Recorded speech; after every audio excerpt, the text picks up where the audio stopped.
Yo, what is happening in football right now? Why is Manchester City acting like that one toxic ex trying to steal half of Chelsea's squad? And hold up, who's this young Egyptian baller that just signed with Barcelona and started cooking defenders like it's FIFA career mode on beginner difficulty? But nah, that's not even the craziest part. Because over in Madrid, things are getting real ugly. We're talking full-on locker room disaster vibes between Kylian Mbappé and Vinícius Jr. Rumors, ego clashes, silent treatment? Bro, this sounds less like a football club and more like a reality TV show with shin guards. We got title drama, transfer chaos, emotional comebacks, and enough football madness to melt your group chat. So don't move, don't blink, don't even microwave that leftover pizza yet. Let's go! Europe is absolutely losing its mind. We gotta start in England because history just slapped the Premier League right in the face. Arsenal are officially Premier League champions for the first time in 22 years. Yeah, since 2004. Some Arsenal fans probably celebrated so hard they accidentally woke up neighbors from another zip code. And honestly, they earned it.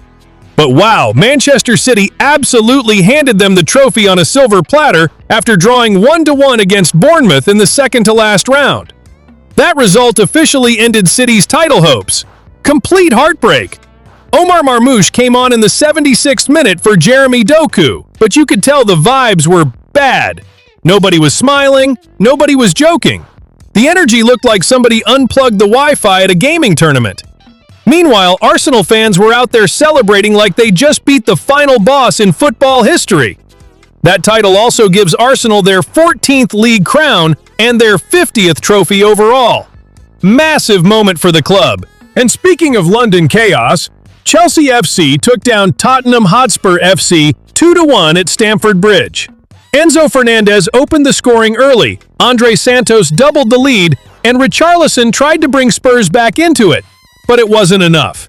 Chelsea climbed to 8th place with 58 points, and honestly, considering how messy their season looked at times, that's not terrible. Now flip over to Europe.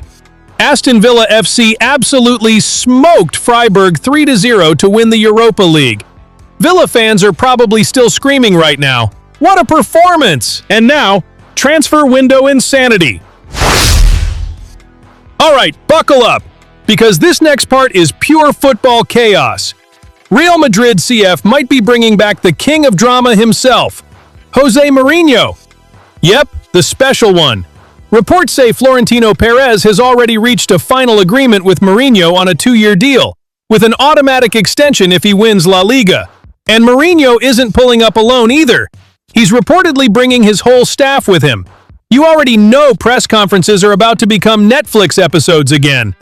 Imagine Mourinho walking back into Madrid like, "Did y'all miss me?" Meanwhile, over at City, Pep Guardiola's era could be heading toward a new chapter, because reports claim Enzo Maresca has a verbal agreement to become the next manager after Pep. But here's where it gets spicy. Chelsea are mad. Like, typing in all caps at 2 a.m. mad. Because Maresca is apparently heading right back to City, and Chelsea are preparing to demand compensation. Pep himself reportedly supports the move and sees Maresca as the future. And because football loves drama more than oxygen, Liverpool FC are already looking at Andoni Iraola as a possible replacement for Arne Slot. Everybody moving, everybody negotiating, everybody leaking stories to the media. Transfer season really is football's version of a soap opera. City versus Chelsea. This is personal. Now.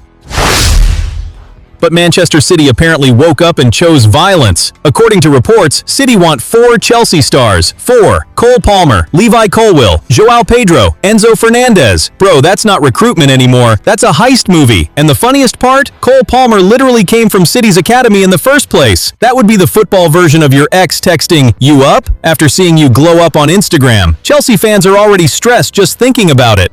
Marmoush is becoming one of the hottest names in Europe. Now let's talk about Omar Marmoush because this man's phone must be exploding right now. Turkish reports claim Galatasaray SK wants both Marmoush and Bernardo Silva, and apparently Marmoush even contacted İlkay Gündoğan to ask what life is really like in Turkey and at the club. That's basically football free agency detective work. But wait, FC Barcelona just entered the race too. Reports say Marmoush rejected Saudi offers completely, and Barcelona have now added him to their shortlist as they prepare for life after Robert Lewandowski. And listen to the names he's competing with: Lautaro Martinez, Victor Osimhen. That is an elite company. At this point, Marmoush's stock is rising faster than crypto bros during a bull market. Egypt's young star is turning heads in Barcelona. And speaking of Egyptian talent, young striker Hamza Abdelkrim just helped Barcelona's youth team reach the Champions Cup final after scoring against Las Palmas in a 2-0 semi-final win. That's huge! The kid played 71 minutes, scored the winning goal, and suddenly everybody in Spain started paying attention. Then it got even better. Barcelona officially congratulated him after Hossam Hassan included him in Egypt's preliminary squad for the 2026 World Cup. That's not hype anymore. That's a breakout moment. Spanish radio stations are already talking about his rising market value, and honestly, the future looks bright. PSG, Barcelona and Milan making big moves. Over in Paris, Ousmane Dembélé confirmed he's fully fit and ready for the Champions League final against Arsenal. That's massive news for Paris Saint-Germain FC. And on top of that, reports say the club is close to extending Luis Enrique until 2030. That would make him one of the highest paid managers in Europe. Meanwhile, Barcelona is preparing a new deal for Ferran Torres because Hansi Flick apparently loves his versatility. And over in Italy, AC Milan wants veteran defender Thiago Silva back on a one-year contract. Honestly, Milan fans hearing Thiago Silva might return probably felt like somebody reopened a beautiful old chapter of their lives. Pure nostalgia. Meanwhile, SSC Napoli is pushing hard for Massimiliano Allegri, but Allegri is reportedly waiting to see if the Milan job opens first. Managers out here are moving like NBA free agents. FIFA wants to change everything. Now here comes the wildest international football story of the week. FIFA are reportedly studying the possibility of expanding the World Cup to 66 teams starting in 2030. 66. At this rate, your neighbor's Sunday League team might qualify too. But seriously, if that happens, the tournament would become absolutely gigantic. Meanwhile, Germany officially announced their World Cup squad, and legendary goalkeeper Manuel Neuer is back from international retirement. The legend returns. Quick stop in America.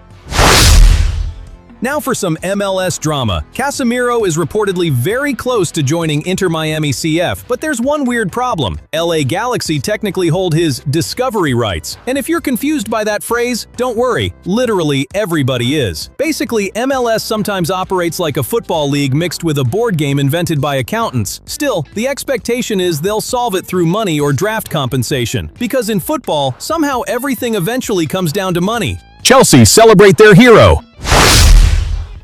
Before we hit the big finale, Chelsea officially crowned João Pedro as their player of the season after he scored 20 goals this year. He received over 60% of the fan vote, beating Enzo Fernández and Moises Caicedo. Huge moment for him, and honestly, deserved. The Real Madrid situation is getting ugly.